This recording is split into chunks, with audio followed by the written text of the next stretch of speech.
if this should be in the episode, but the moment that I stopped caring about politics was actually his last election, because I didn't care for Hillary or Trump as candidates. And I think a lot of people agree with me, but that's a controversial subject for most people. Did you vote for like Spaceship Boy or any of the other candidates? I actually voted. But for me, if I don't like either candidate, if I don't respect either candidate, there's two options. You can vote for a third party, or you can write yourself in. Not because you think you'll win, but to show whoever's looking that you cared enough to show up at the poll and that you think both of the candidates stink. I mean, the other option is just don't vote at all. But then they don't know that you don't like the candidates. They might think you just didn't want to get out of bed that day. I care enough to go. Right. I just don't like any of my options. I think we're in conversation land right now. Are we going to actually start this? This is Leigh Bortins, and it's on. I'm here with Christopher Blackboard.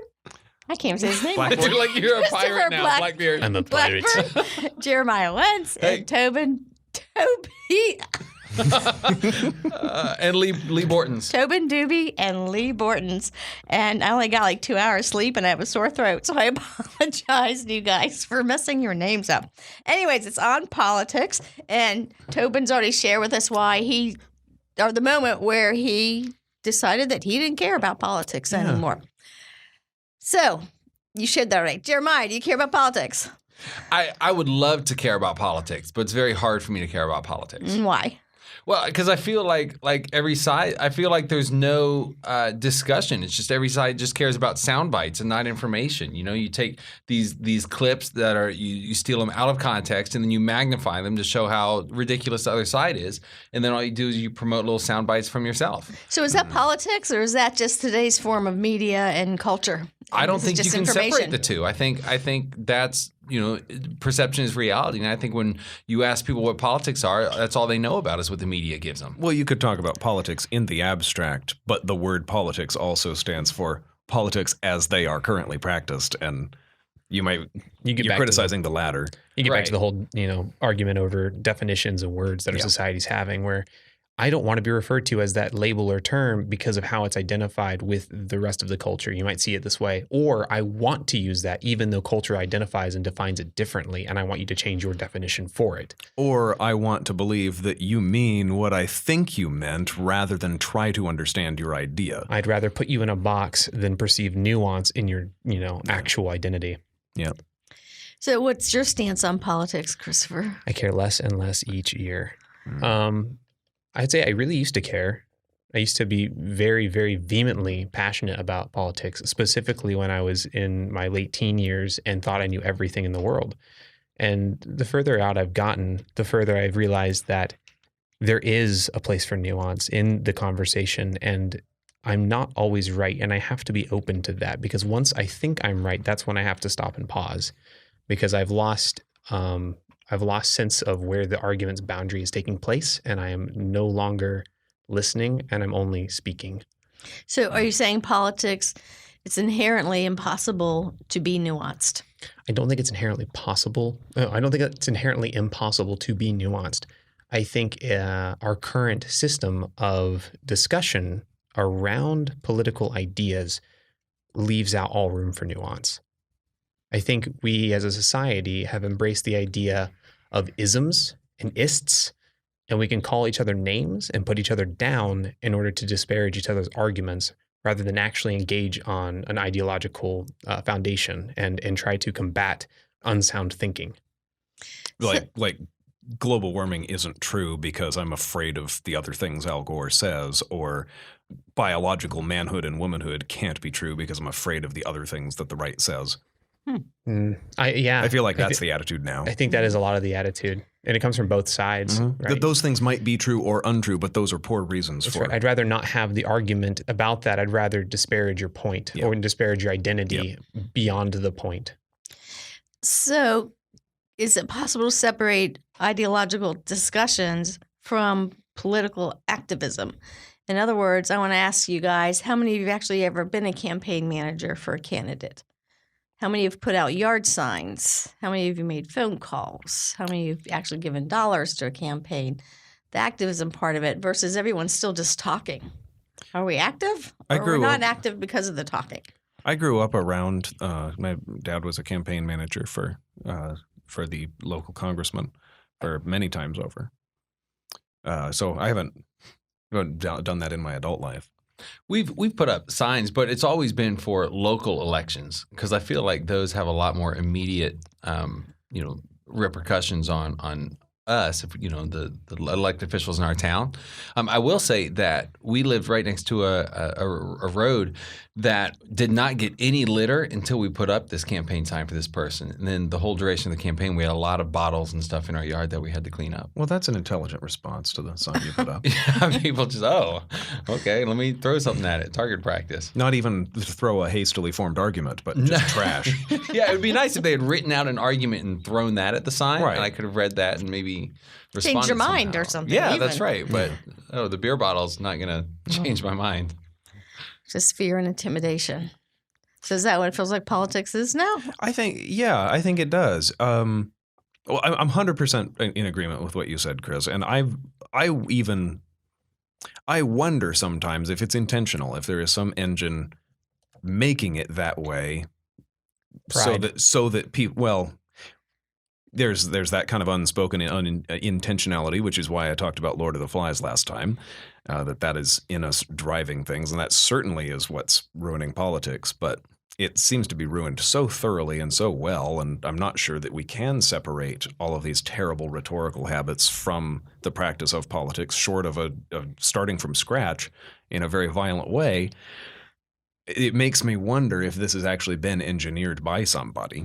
Well, Because it's been done so thoroughly. Engineered by somebody. So you think, No, Because- I entertain the idea. Okay. So you're saying, and entertaining the idea that the parties are more illusory than anything, that they're really both the same, both there just to sow discord.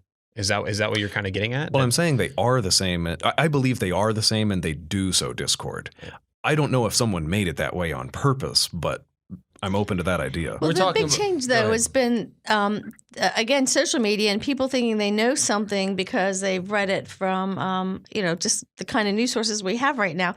So, for instance, when I was your all's age, to me, politics was about caucuses. It was about having people at my house. It was about going to campaign offices with groups of people and sharing, our passions with one another. We wouldn't have thought to go on the telephone or in the newspaper and say really ugly things. Now, we might have occasionally written a letter to the editor, but we knew that was going to be to our neighbors for them to read. So you didn't write it ugly because they were going to know who you were. Now people just are ugly because it feels like there's no boundaries to the thoughts that you're going to share. And so I don't know if that's politics as much as today's media culture. Well, Eva Perlman calls that dialogue journalism, which is what is absent, is where nobody actually sits down and exchanges ideas. Because what we do is, let me think of the best way to put this. Because I agree with you, it would be awesome if you could gather together with a bunch of other people and there was a forum to sit down and rationally discuss these things. But there's not anymore, and I think social media has elevated that because you're right, Lee. Right now we're all in our tribes, which is easier and easier to entrench yourself and surround yourself by people who believe only the things that you believe. Yeah. And so you exclude the other stuff. And in your tribe, part of what you do is you bash the other people for how stupid they are for believing differently than you. Right? People who you've probably never talked to. Who you've never what they talked believe. to. Yeah, okay, so here's an example, right? Like my brother Josh is a missionary in the Middle East, and he's in a country of 80 million people where there are 3,000 Christians. Wow. And he pastors a storefront church, a public storefront church in a country that is Muslim, okay? And he'll say, we've asked him, I said, look, do you have like threats or things like that? And he says, look, all the shopkeepers around, they love us.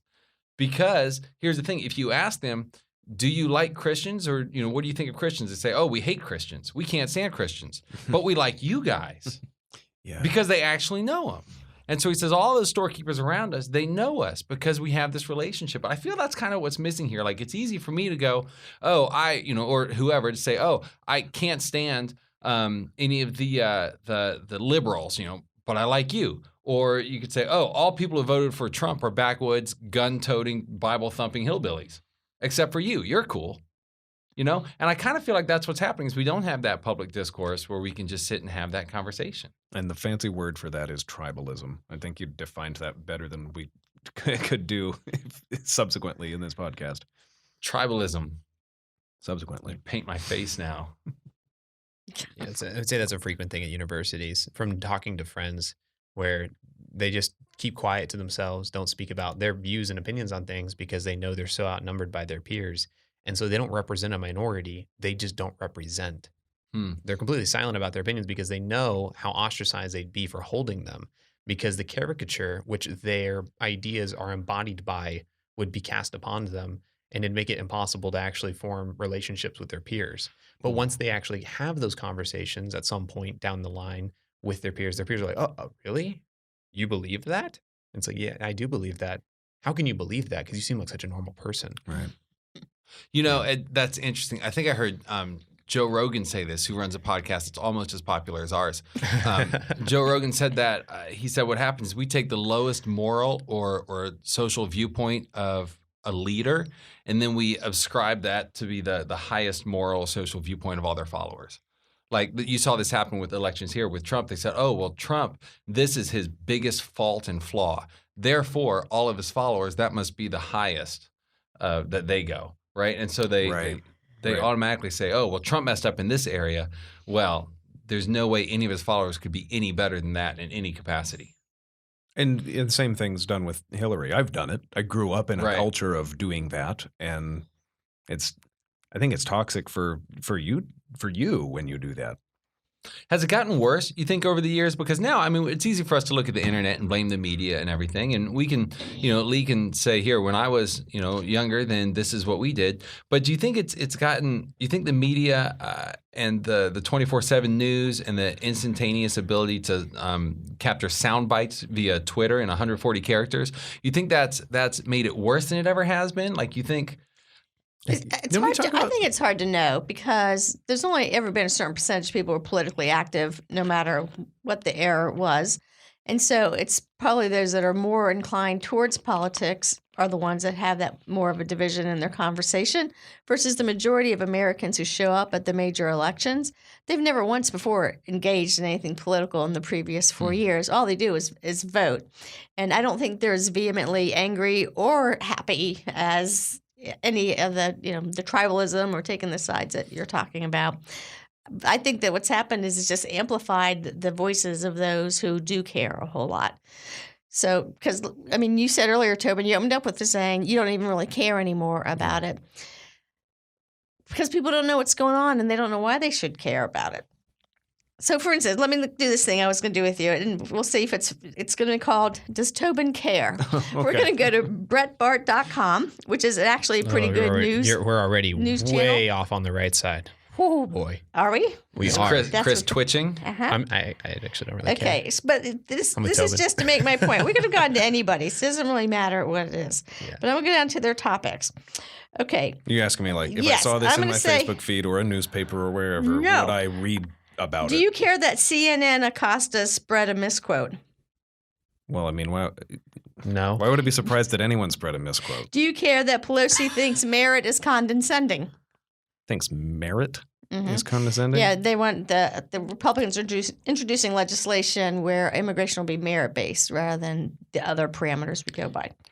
Do I care?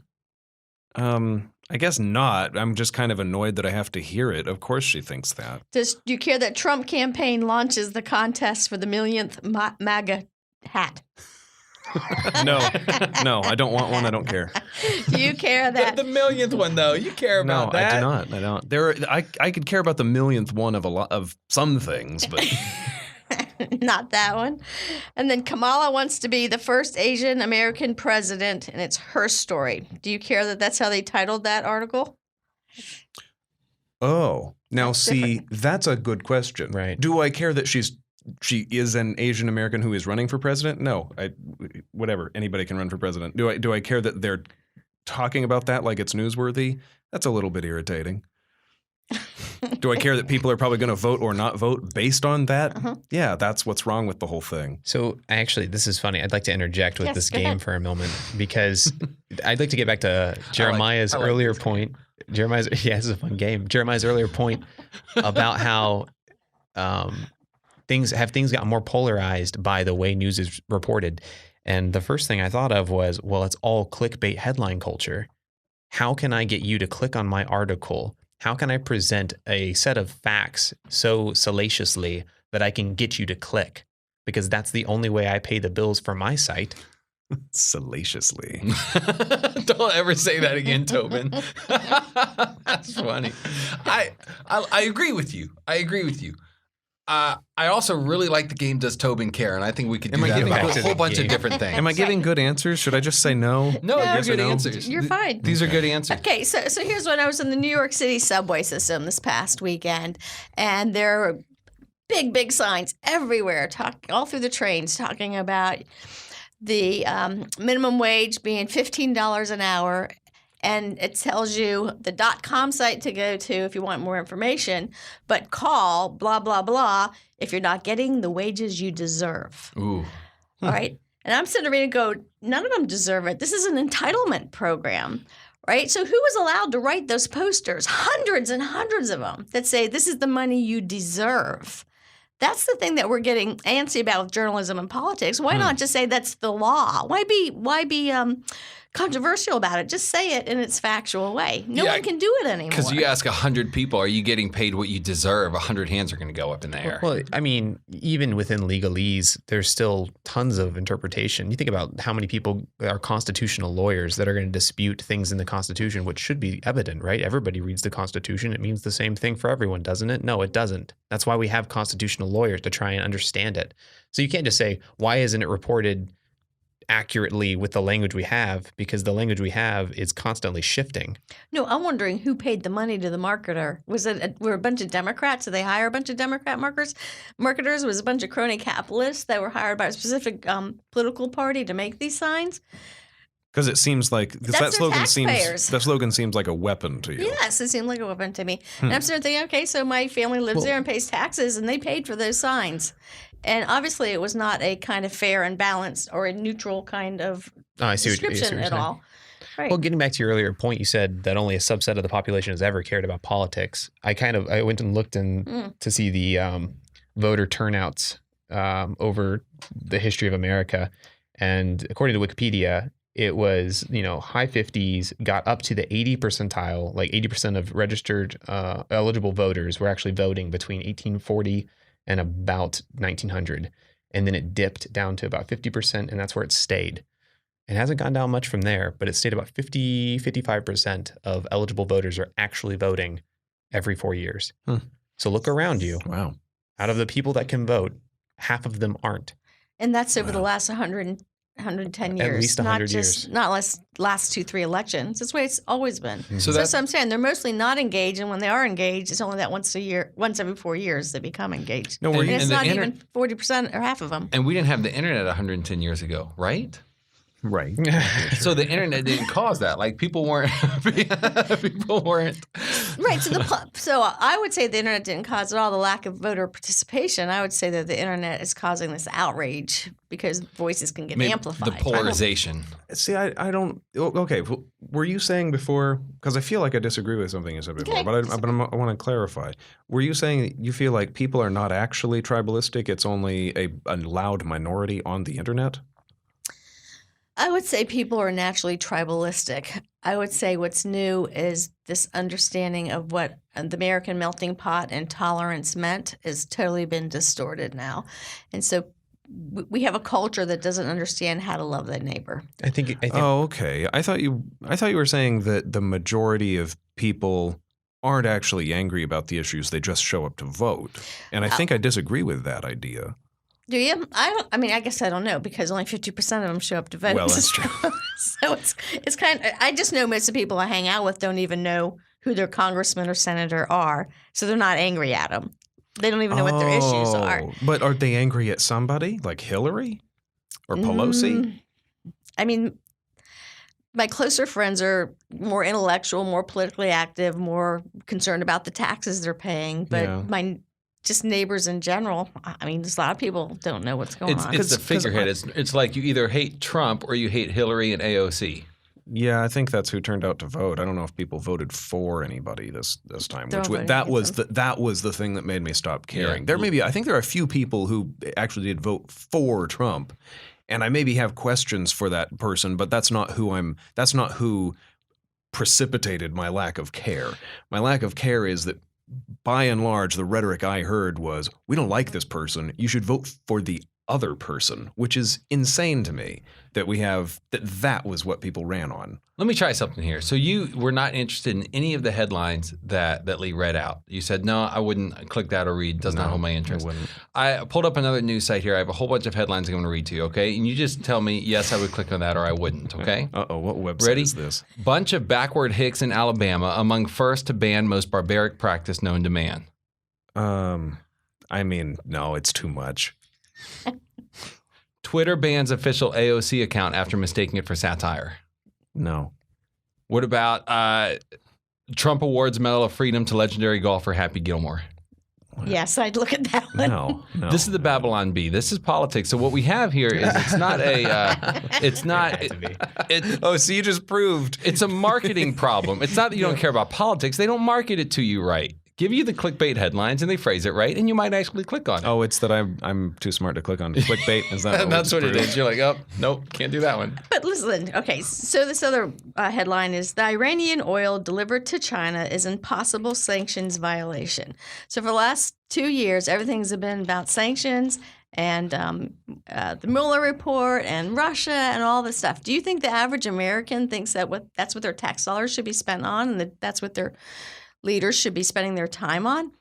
Is these things? I don't think they're aware that it's happening, but they probably don't think it's a good idea because they don't know what it is. And then if you found out what it is, you might still not think it's a good idea. And yet 80% of right-wing and left-wing news stations, that's all they talk about is the Trump investigations. Yeah. Right. When there's so much more news they could be Yeah. talking about, and they just do not talk about it. So I think that's why people start Right. getting either angry or turned off and don't care anymore because they don't talk about meaningful things anymore. I'm turned off and I'm angry because You should this be. this isn't something I should be turned off from. It's bogus that I, who have an education and who want to win the culture war, don't care about what's going on in my culture. That's What ridiculous. do you mean by your culture when you said my culture? It's the one that I have to live in. The United States or specifically your local community or your work environment? What's that mean in to you? the larger United States, larger. but that does have trickle-down effects into the Mm-hmm. local community. So is there any way to change all this nonsense if we don't get active? Or does it not matter? I think there's definitely a healthy place to be active, to be certain. But as Christians, I don't know that it's the wisest thing to put our hope in it either. And I see that far too often where people are either diametrically opposed to doing anything politically, Tobin, or they put their hope in it and they invest their energy and time into arguing about it constantly. Yeah. And it consumes them. What's happening on the political, like above them, so far away that they can't actually affect it right now is what they're obsessed with. So the Mueller report, like, well, something's going to happen with that, but you're not going to affect that today. Not So me. why are you putting energy into that? Yeah. Mhm. Nothing's moving the needle right now with your neighbor about whether or not they care about Trump, because everybody knows Trump's a jerk, and either you love him because he's out of pocket, and he is, or you hate him for it. And the needle isn't moving. So why are Subjective you putting opinions your by Chris. energy in that? Well, because it's put maybe in the wrong way. You're putting energy in the wrong way. Go ahead. You were going to say, Jim? Yeah. So here's the question. Then, do you think, because you mentioned Christians and how much we should really be involved and care about things, do you think we should legislate morality or not? Because it's going to be a hard thing. So is it worth it to force people, just from a Christian perspective, is it worth it to force people to do the right thing, or should we even be involved in politics? I think this is a really probably a controversial opinion on this, but I think that your morality will be formed largely by your culture, by the way that you choose to act. So if you have a precedence to act in a certain way in your society, that will be formative to your morality. So if I think it's wrong for me to take things from my neighbor out of their lawn, then I'm not going to do it.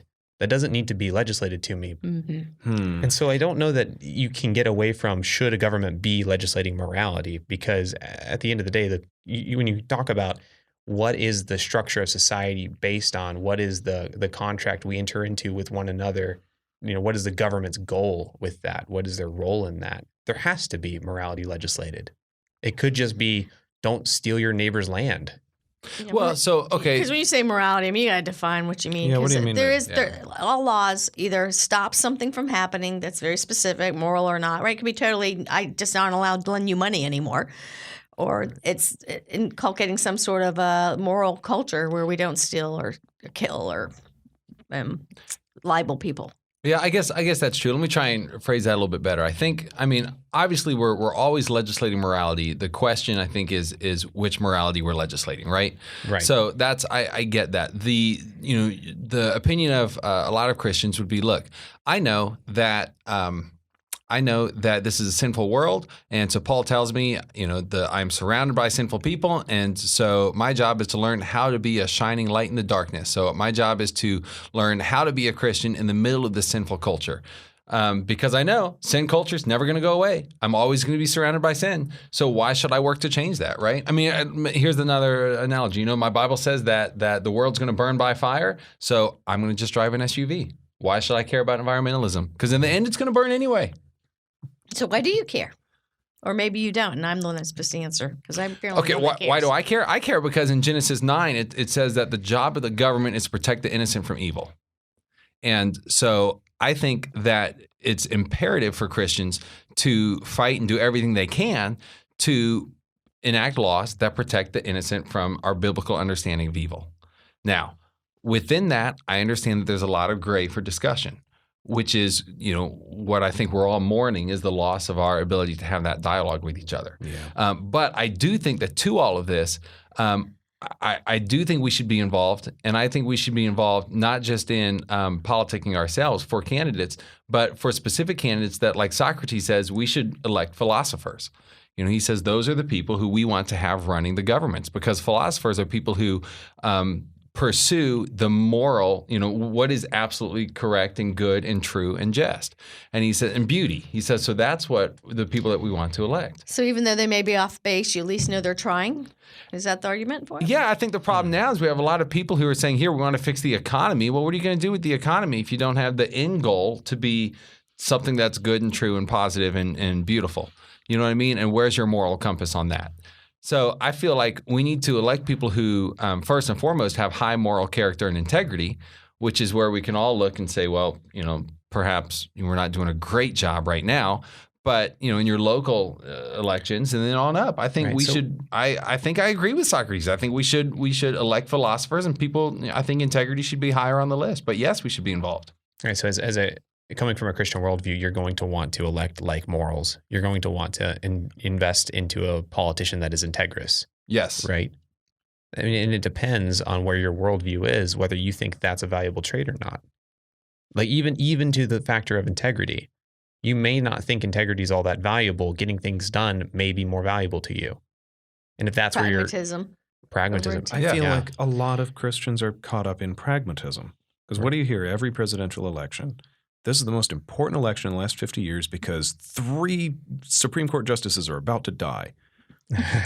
No, wait a minute. I don't so think the those most two pragmatic thing is to try and get them. No, I think straw man. I think that's those two things aren't mutually exclusive. Like I think, Proverbs says, look, all through it says, look, seek after wisdom, integrity. God upholds the upright. Seek after righteous. Their steps won't stumble. And I think as you do that, then you can't help but enact positive change on people. I agree with you, but I think a lot of Christians do think that we have to choose, and they're choosing pragmatism. Every 4 years with the Supreme Court justice thing. It doesn't matter how immoral of a man this is. 3 of them are going to die, and we want him to appoint conservatives. So here's where we're going wrong is because you're right, but the problem is anyone who's qualified to do it, who has integrity and can actually get stuff done, is too smart to actually run for politics. Socrates was wise to that too. Is one of his tests for the philosopher king was he's going to be a man who does not want to be the king. You're going to have to drag him to the Capitol in chains. Well, So we've gotten back to, okay, now it's time to put your hope in this politician. It's time to put your hope that God will reform this one man that's not the guy we wanted, but he's there and he's all we've got. So let's pick him.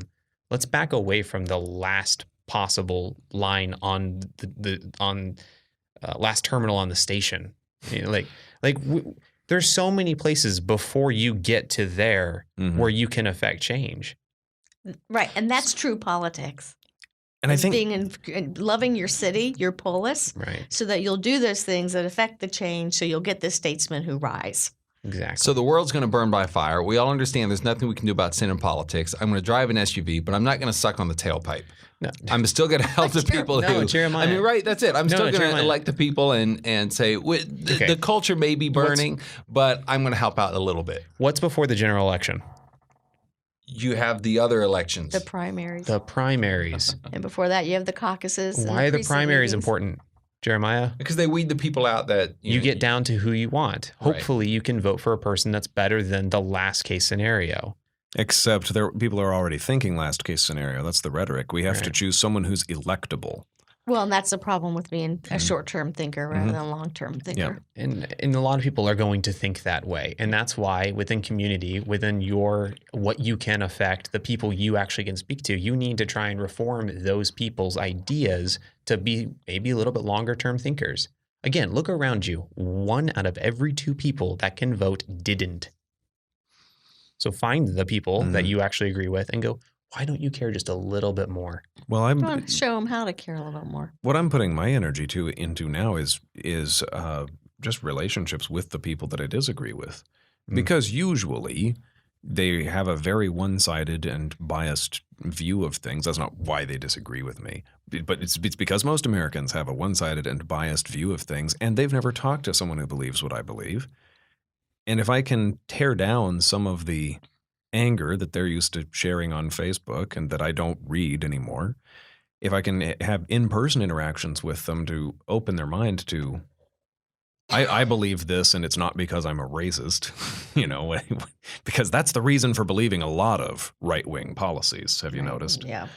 I think I feel like that's where I'm able to affect change. And I guess it's been a transition to me to come to view that as a change that's worth effecting, because I've been raised in a culture that says the presidency is the important thing, and people aren't even interested in local.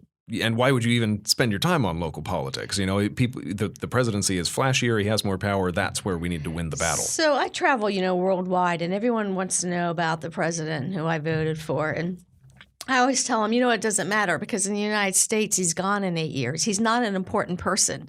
You guys think he's important, but the one that's important is our local legislators and our local judges. And most Americans could care less who the president is for this very reason. He's going to be gone. Well, they care who he is, but I don't think it's a reason to care. And I also think it's factored upon the actual form of our democracy. We have a republic democracy. It's not designed to move quickly. If you go to somewhere like Australia, every time they get a new political leader, it all changes. Everybody's booted out. And they start Overnight, over again. it changes. Because of the parliamentary version they have. Exactly. And so, Versus we have checks and balances. Ours is purposely difficult to change. which is fantastic until it no longer lines up with your morality. And then it's horrifying. And how do you fix it? It's not going to be fixed within our lifetime. I don't necessarily share the same eschatology as you, Jeremiah, but I think we could agree that any positive change is not going to happen for a long time, and it's going to happen from very small decisions that you don't see the fruit of, and that your children are not going to see any great fruit of either. So you're saying that you start where you can in reforming the culture around you and the people that you actually have some sort of investment into. Mm-hmm. And maybe that means investing into people and loving people that otherwise you wouldn't have, because you realize it's worth having that conversation with them. Yeah, and they're worth it. They're worth having. Exactly. They're worth having the conversation with. So what do you think about this idea? So the very people that 100 years ago would have been against shaming people in the stocks or putting a scarlet letter on the adulteress are the very ones now who have movements to shame people publicly on internet. Have you noticed that? I don't know. Demonstrate that to me. So like the Me Too movement on the left and how they shame everybody that does anything. And yet if the church tried to shame a man or a woman because she's aborting babies or being a fornicator or whatever it is, how dare the church make you feel bad? You're your own person. But I can make you feel bad through Me Too movement on the internet that goes to everybody, not just my community, where we can have a conversation. So basically, when I hear folks talk now about various cultural things, if you would just substitute the word state for God, you would find out that all the liberals are now our theologians. Try it for a while listening to the news. Well, the state does pretend to be God. Right. And so people will talk about that, or talk about the state in such a way where it's our savior. It's going to solve all our problems now. And so we as Christians have totally let go of the idea that there actually is a real authority and that you should be ashamed of some things that you do. And so when we let go of that because we didn't know how to describe it well, it all comes back around because God's truth is going to be there. And now it's just the opposite side. I mean, with Alyssa Milano coming out saying that there should be a sex strike, I sent Robert a text saying, will somebody say thank you to her? Right. That's what we're trying to say as conservatives. You shouldn't just be around fornicating everybody. Congratulations, you just invented marriage. Yeah, and so now the left is saying exactly what we've been saying all along. So there's this circular just culture that occurs, and so when one side releases stuff, an issue, the other side eventually picks it up. So I don't know that it's going to take a long time to shift back to the other side. So it's funny, I remember hearing somebody mention that one of the things Nietzsche feared for the post-religious society was that there would be no one left reading and no one left invested into philosophy, and so we would all just give into our most carnal lusts. Wow. There we go. So if you don't have a sense of direction and you don't know where your morality comes from, then you just do what you do every day and it feels meaningless and pointless. You have no direction. You have no desire beyond what is directly in front of you. And that's just where you live day to day. That makes me glad that they're shaming somebody because that at least is an acknowledgement that there is some truth beyond my immediate desires. Right, that sin exists. That there's some kind of behavior that is dishonorable and is worthy for us as a society to dishonor. And I'm not sure, Leigh, that I agree. I feel like we may think of it in a tribalistic way and say, oh, the church isn't allowed to shame any things that we are wrong, but the left does. I think the left shames a lot of things that we all think are wrong. I think the difference isn't between the church and the left. I think the difference is there are some things that only the church thinks are wrong. And there are other things that everyone has agreed, like sexual harassment or molesting your children. That's why Me Too exists, is whether or not you want to. But the church teaches that's wrong, and it wouldn't have gotten to the level that it has if the anything goes philosophy hadn't been around since before the 60s. But that's when it became that's true. Obvious, right? Well, of course. Mm-hmm. All I'm saying, of course, that's how it got to this point. But they agree that it's wrong, and I think Christians would be allowed to shame it as well. I think it's just the things that are specifically Christian that are a minority viewpoint that people don't want us to shame. But I think that's because it's a minority viewpoint, not because it's a Christian viewpoint. I mean, white supremacists are a minority too, and we don't like the things that they say. I think that's the scary thing about the current conversation is both sides can look and see how reprehensible the sins that the other is being accused of are, right? You can see how reprehensible something is, like that a woman might have to raise a child and be completely without hope or help and be completely destitute. The consequence of how it got there is the argument. It shouldn't have gotten to that point. Yeah. And so one side sees uncompassion, that you're hating this poor woman that's going to have to deal with this child, and they don't see the other sin. But the other side's not acknowledging the sadness that is there either. Yeah, it's true. Because the argument lost its nuance. Because we're called to both love our neighbor and honor God, and people tend to go one way or the other. Ooh, good. Right? And so the hardest thing for a Christian is to balance that viewpoint. Loving the Lord should help you love your neighbor, but it doesn't always translate that way. Because nobody has a mind that can big enough to easily do both of those things. We're inherently going to understand one better than the other, which is why you needed to be in a village with people who think differently than you do. So that's one of the issues and we may have talked about this last month on our podcast about reading. With now people read stories online or they see them on Facebook and then they don't discuss them with anybody because they just internalize themselves, and so there's no one that they can speak it out and bounce it off of. But what you're saying, Tobin, is it's better to go ahead and get those ideas and seek out people who disagree with you so you can work through them together.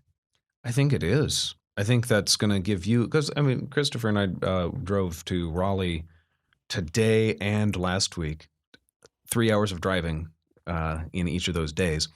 And we were voicing opinions back and forth, talking about these things. And we discovered, I don't know if this was your takeaway, Chris, but a lot of my opinions that I would state to you are not things that you changed my mind on, but things that you changed the way that I state it. Because I stated it in a way that was open to ambiguity. It made perfect sense to me, but someone else hearing it might have misinterpret it. Oh, so you think this? Like, well, no. Well, that's kind of what you said. Oh, okay, I'll come up with some better wording to reflect what I mean. And I would have never known that. Good thing I didn't write a letter to the editor or something with my wording before I tested it out. So that happened to me yesterday morning. I was meeting with a guy. I was talking through some questions I have, because he has kids, and I'm trying to learn more about that. I'm realizing I don't have all the answers that I thought I did. And I told him, I said, one of the things I realized is we're born into the world mostly whole, and then we get broken, and then through grace we're made whole again. And my kids are starting to get to the point where they're about to be broken, and go through all the struggles and stuff that everyone does as a teenager. And I wanted to make sure I'm laying the right foundation for them to be whole again. Okay, so that was kind of my spitfire intro, right? And he said, well, let me stop you right there, because I disagree with you on the premise. I don't think we're born whole. And I had to stop and go, oh, I don't know if I do either. And it was good because I specifically sought this guy out because he looks at things totally, different than I do. And I thought, you're absolutely right, Tobin, because I realize I am prone to seek out what's comfortable to me, which is people who agree with me. And it makes me uncomfortable to seek out people who challenge me. Yeah. And yet it's only like, if I look back, I don't think when I'm around people who only encourage me, those are the areas that I grow very little. Because there's no reason to. Yeah. And it's hard to care whether you grow. I think that's maybe the purpose of, not the purpose, but one of the purposes of religion and philosophy and education altogether is to foster a care about whether or not I grow. Because really, I'm happy enough now. I mean, that's why we don't work out, is that the contentment of not working out trumps the pain of working out, even though we know it would be good for us. I mean, some people do desire that enough that they go for it, but there are so many areas to improve your mind or your body, and we don't want to do it. Yeah, because we're pretty happy with where we are. Yeah, but where we are isn't uncomfortable. I don't lift weights because they're heavy. Mm-hmm. So I want to break for a second from what we're talking about, just to encourage our listeners to read some of the books that we have in our Challenge 4 program that we hope help our students address these issues, but I think are formative for any adult that reads them also. Just to be aware that we have The Abolition of Man by C.S. Lewis, as well as His Mere Christianity, and then Ravi Zacharias' book, Jesus Among Other Gods, and How to Talk to Cultures Who Don't Know Jesus. And then, of course, with our study of the ancients, the Heroes of the City of Man, where Peter Leithart talks about some of the ancient literature and how it fits into a Christian worldview. There's just a lot of opportunities to go through the Shakespeare plays and see where some of the ideas that shape our vocabulary and our culture originated, and whether we're still using them in the same way that he initially intended. And then, of course, things like The Patriot's History of the United States, and even The War on the Other Side, a book on poetry and trying to use the best words. And so I'm just really encouraged by the three of you. I think about Christopher having gone through classical conversations, Tobin having his really young children and been homeschooled, Jeremiah being homeschooled and having these middle school kids, that you're really fun to hang out with, and you're really well educated, and you're also kind. So I appreciate that about you guys. Thank you. And I think books like that you've read have helped formed you that way. Oh, I'll 100% agree. I think growing up, we can all say we had lots of books that focused on key figures in American history as well as others. And one of the books that you forgot, left off the list there, Leigh, is a new Challenge B book that we have coming out, one of the Copper Lodge Library. books called American Experience, and that has 25 stories of key pivotal figures in American history. And it focuses on not just their successes, but especially on their mistakes. So you can be inspired by how they overcame those mistakes and explore questions like greatness and honor and things which would help you be a better, as Socrates says, philosopher. Thanks, Jeremiah, for recommending that. I've gotten to see it. I haven't got to read it yet. I'm excited about it. Okay, so we're getting near the end of our time. I wanted to share a quote from Chesterton when he was asked about politics. The quote I memorized from him was, "Progressives are people who work really, really hard to make bad laws, and conservatives are people who work really, really hard to keep them." Yep. Why are you saying yep? Well, people have a very short memory. It's hard to remember where laws came from. It's sort of I think it's sort of the tragic thing that conservatives inherit is they've got a mindset of keeping things the way they are rather than losing what we have. But they're not. But since when, right? You don't look back at keeping what we have. When did we get it? Was it a good idea at the time? How long has it been this way? What conservative today is interested in going back to the states appointing senators? What? States ever appointed senators? Yes, they did. Yeah, they're trying to get rid of the Electoral College with that same kind of vein. It's the same idea. That was a progressive idea at one point. We're going to have the people elect the senators because it's too oligarchical for states to appoint them. And conservatives pushed against it because it was a new idea. And then a generation later, I don't know when the last time someone made an argument against it was, but it's probably no more than 2 generations later. It was over and done with, and conservatives were interested in stopping the next thing. And so I forget who constructed this metaphor, but it's some political thinker. I'm blanking on who it is now. Anyway, that there's sort of this window in which politics exists.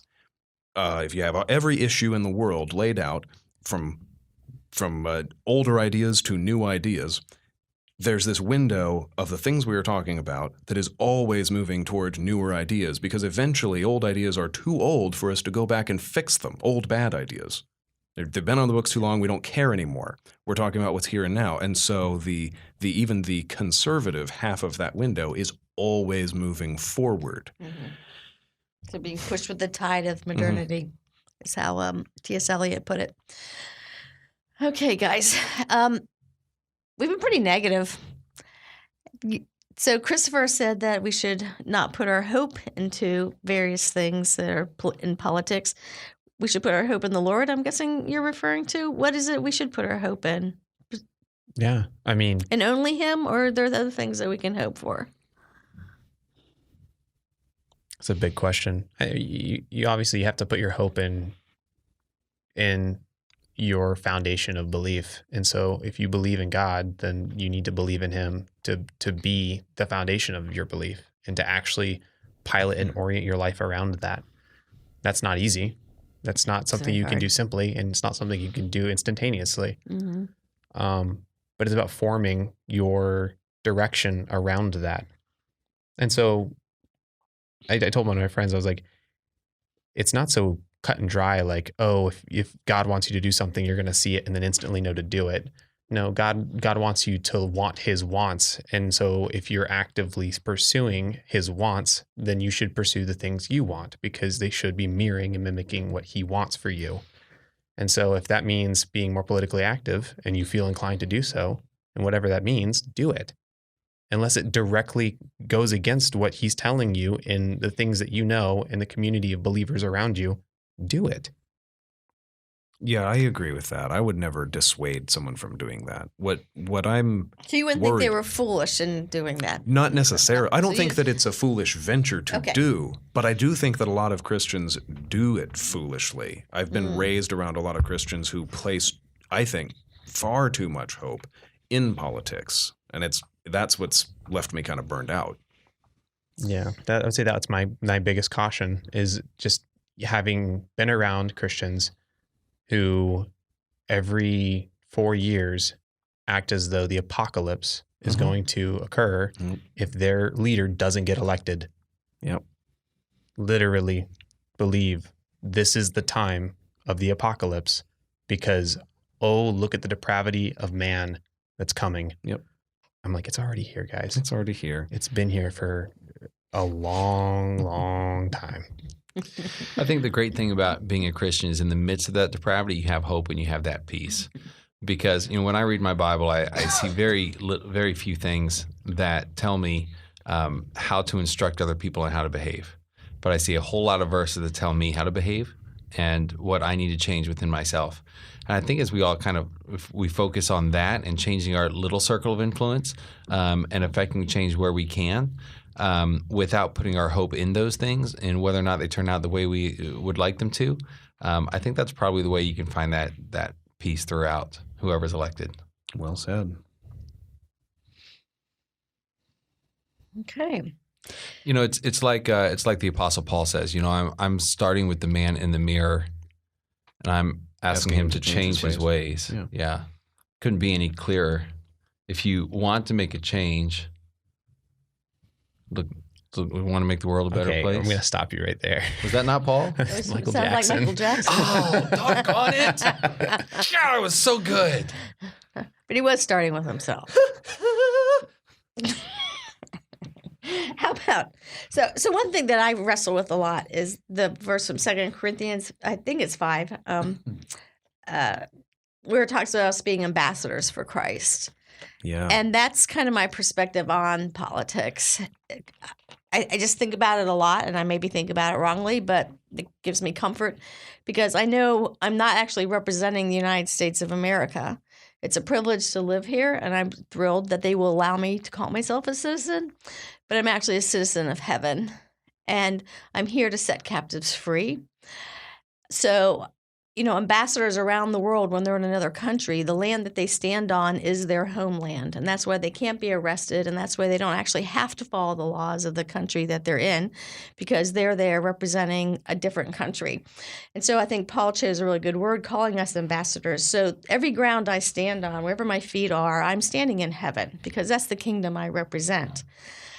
And so that kingdom requires me through prayer and love to bring the story to set captives free.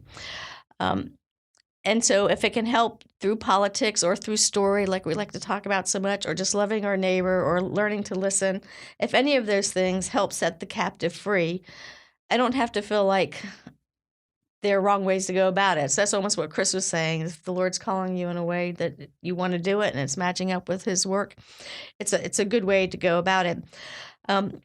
On the other hand, as an ambassador, I also know when they make certain laws here in the United States, they aren't the laws I have to obey. And that could sound like I'm a heretic or what's the word, treasonist, right? Because I'm living here. But generally, if they really are moral laws, they line up with heaven's laws. And if they don't line up with heaven's laws, then I'm actually obligated to try to change people's hearts and minds so that the law can get changed. So knowing who I really represent just kind of gives me a lot of hope and a lot of fodder for thought and a lot of motivation to be active because I know who I'm really serving, and he put me here on this planet. I'm not somewhere else. This is where I am. So I have to obey the laws that are around me the best that I can because I'm a representative of another country, and I want this country to love my country. On the other hand, I don't have to agree with the country that I'm visiting, but I have to obey the leader of the country I represent, whether I understand what he's saying to me or not. I got to do it. So what's the take home for a homeschooling parent saying, I want to raise my kid to be a productive member of society? What are we saying here? Seek out other worldviews? I've got one. I think I love what you said about setting captives freely, but the thing is that people don't understand is that the captives don't know that they're captives, and will hold on to their captivity because they think it's freedom. And as I've pursued conversations with people from other worldviews, and I discover the narrow-mindedness and the bias, that is something to be pitied. It's not something for me to be angry about. Mm-hmm. And as we're talking, and they'll throw out some kind of barb about Christianity. Christianity did this, and it's their understanding of this. that most of those barbs I have to let slide until I hear something that I think my response would actually reach them. Find something that I can agree with and expand upon, or to find something that I can that's actually indisputable enough, or that will jive with their personality enough that I can correct them on it. And that's a victory. I don't need to rebuild their entire worldview. And I feel like that's what we try to do, to encounter someone. Oh, you're so different than me. Let me engage that difference right away, instead of finding the one thing that's going to be profitable to talk about to this person. Or the one thing to be silent about. Right. Yeah, because we're not the savior. We're just bringing the good news. And sometimes if they don't listen to it, then you have to find a different way so that maybe the next time they'll listen to it. I'm always just so, C.S. Lewis is just so amazing. And when they're in the last battle and they're in the barn and the dwarves are in there and they're trying to free them, and the dwarves just keep shouting, the dwarves are for the dwarves, the dwarves are for the dwarves. And they're like, but you could just walk out the door. It's okay. They can't see it. They're just captive by their own thoughts. And we, of course, are inspired by the scriptures to capture our thoughts to Christ. So we could talk for hours because we didn't address this at all. What does really the Lord himself, what was his reaction to the political climate around him? So let's save that for another conversation because our hour is about up. And in a few months, I think that'd be a good one to just really look at the scriptures and how Jesus related to the same situations that we have in front of us. Because we talked a lot about our own opinions today, and that was really good. And we did it really well because we have a disagreement among us about the level of activity in politics we should be involved in. So thanks, guys. Any closing stories or comments? Something we didn't get to say? I like the ambassador part, Leigh. I like that about how wherever I walk, I'm bringing another kingdom with me. I thought that was good. Get off Facebook. Yeah. Consider the fact that you might be wrong. Anything, Chris? Just to hit the point again, don't put your hope in politics. Put your hope in Christ. Everything else will follow suit. Seek first the kingdom. All right, we're off.